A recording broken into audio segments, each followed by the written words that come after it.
हमारी ये भेंट स्वीकार कर।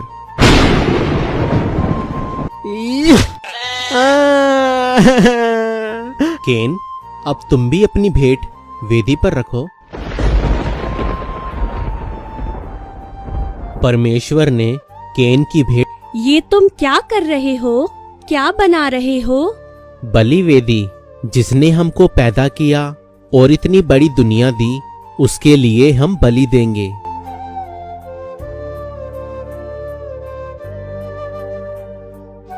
केन, उसको रख दो। नहीं, खाना नहीं।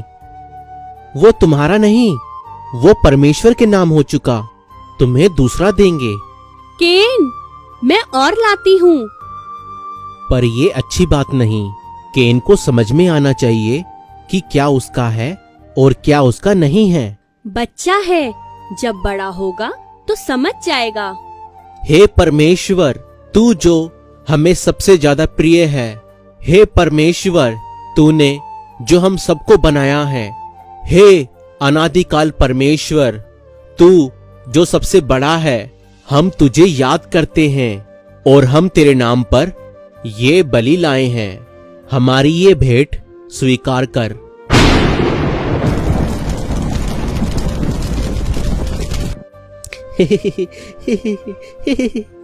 केन भाई, मुझे भी दो, मुझे भी खाना है। फिर आ गया।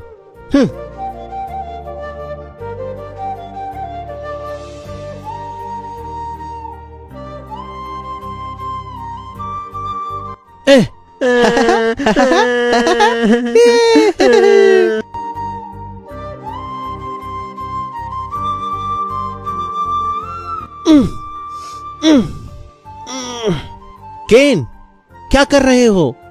कुछ नहीं बाबा, हाबिल को उठा रहा हूं। केन, उसे तंग मत करो, सोने दो। सोता ही रहता है हमेशा। केन, ये अच्छी बात नहीं। हाबिल को सताना, भेड़ बकरियों को तंग करना। कल से तुम मेरे साथ खेतों पर चलोगे, जमीन से अनाज पैदा करोगे।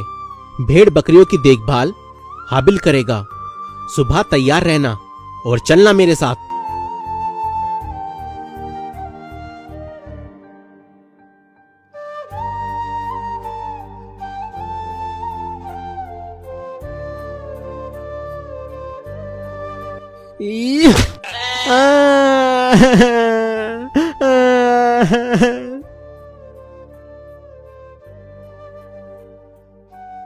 केन भाई, इसको क्या हुआ? टांगे तोड़ दी मैंने इसकी। अब कभी मेरे खेत में नहीं घुस सकेगी। ये तुमने किया? हाँ, जो भी मेरे खेत में घुसेगा मैं उसकी टांगे तोड़ दूंगा। इसलिए कहता हूं, तुम अपनी ये भेड़ बकरियां संभाल कर रखो। केन भाई, तुम्हें इतना गुस्सा क्यों आता है? आता है तो आता है, तुम्हारा क्या जाता है? केन भाई, मैं तुम्हारे खेत के चारों तरफ बड़े बड़े पत्थर लगा देता हूं, फिर ना कोई अंदर आ पाएगा और ना बेचारा बेकार में जख्मी होगा। रुको, तुम अपनी फिक्र करो और मुझे नसीहत देने की कोशिश मत करो। पत्थर लगाने मुझे भी आते हैं। मैं तो बहुत बड़े इलाके के चारों तरफ पत्थर लगाने वाला हूं। खेत भी उसी में होगा और जन्नत जैसा बाग भी उसमें होगा। खुदा से मुकाबला करोगे? मैं कुछ भी करूंगा। तुम्हारे सीने में दर्द क्यों होता है? तुम जाओ, अपनी भेड़ चराओ। मेरी जन्नत में तुम्हारे लिए भी कोई जगह नहीं होगी। ठीक है भाई, मत आने देना, पर अभी घर की जन्नत में तो चलो। वो जन्नत भी तुम्ही को मुबारक, आखिर लाडले भी तो तुम ही हो। हाबिल, तुम जाओ, मैं यहीं पर सोऊंगा। हट हट हट हट, केन, मैं जानती थी कि तू घर नहीं आएगा। तुझे खुले खुले खेत बहुत पसंद है। देख, इसीलिए तेरा खाना मैं यहीं पर ले आई। माँ, अंदर नहीं जाना। क्यों? अंदर जाने से क्या होगा? केन भैया कहता है, अगर कोई अंदर घुसा तो वह उसकी टांगे तोड़ देगा। हाँ। मैं तो मजाक कर रहा था माँ, ये तो कुछ समझता ही नहीं है।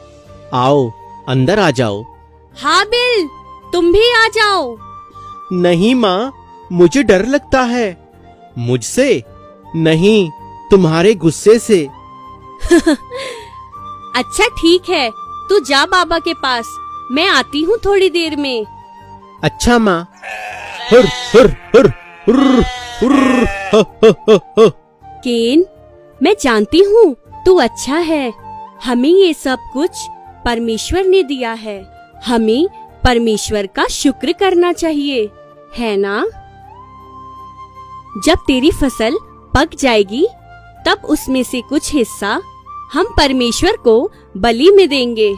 फिर परमेश्वर और ज्यादा देंगे।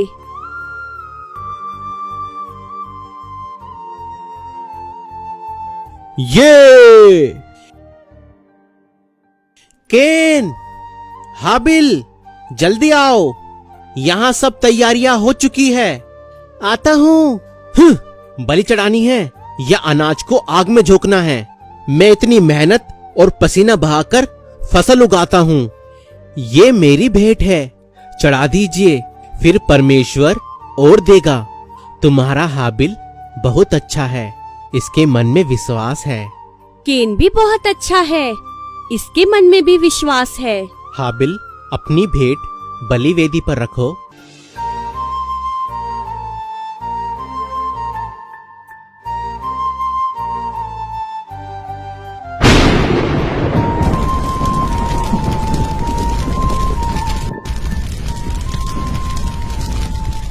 केन, अब तुम भी अपनी भेंट वेदी पर रखो।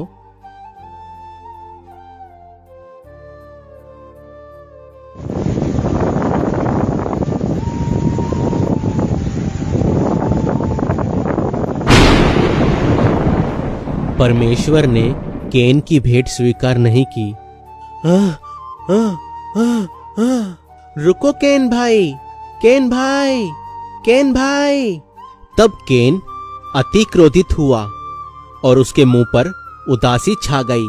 तब परमेश्वर ने उससे कहा, केन, तू क्यों क्रोधित हुआ और तेरे मुंह पर उदासी क्यों छा गई? यदि तू भला करे तो क्या तेरी भेंट भी कबूल नहीं की जाएगी?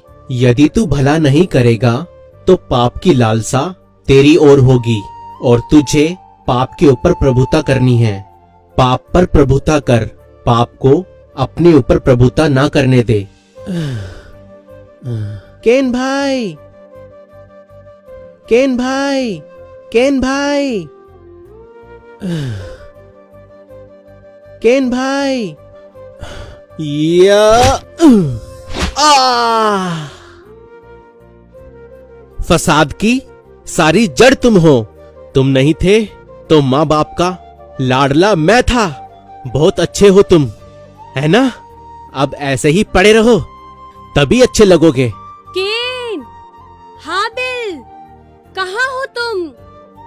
हाबिल, हाबिल उठ मेरे भाई, देख माँ बुला रही है। हाबिल, हाबिल, जल्दी उठ मेरे भाई। हाबिल।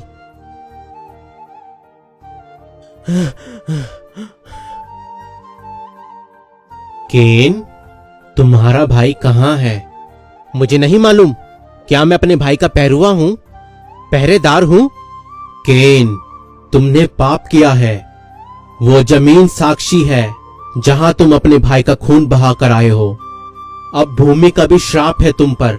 अब भूमि तुम्हें उपज और भी कम देगी और तुम भागते रहोगे किसी भगोड़े की तरह, और तुम पृथ्वी पर भटकते रहोगे। यही तुम्हारी सजा है।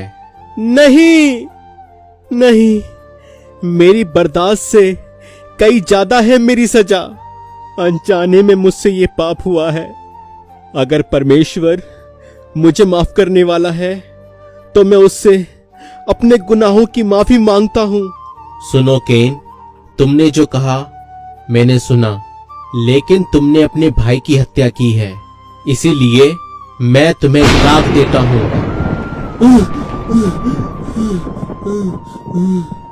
और हर वो मनुष्य जो अपने भाई की हत्या करेगा तुम्हारी तरह माथे पर दाग लेकर घूमेगा, क्योंकि मैं नहीं चाहता भाई भाई की हत्या करे।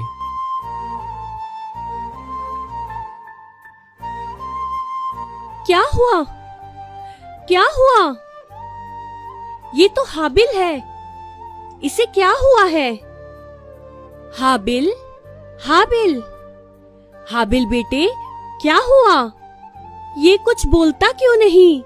ये तुम क्या कर रहे हो? परमेश्वर ने कहा, हम मिट्टी से बने हैं और फिर वापस मिट्टी में मिल जाया करेंगे।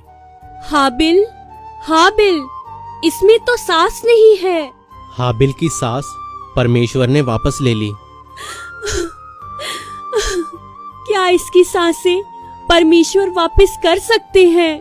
हाबिल मर चुका है। परमेश्वर ने दिया और परमेश्वर ने वापस ले लिया। हाबिल,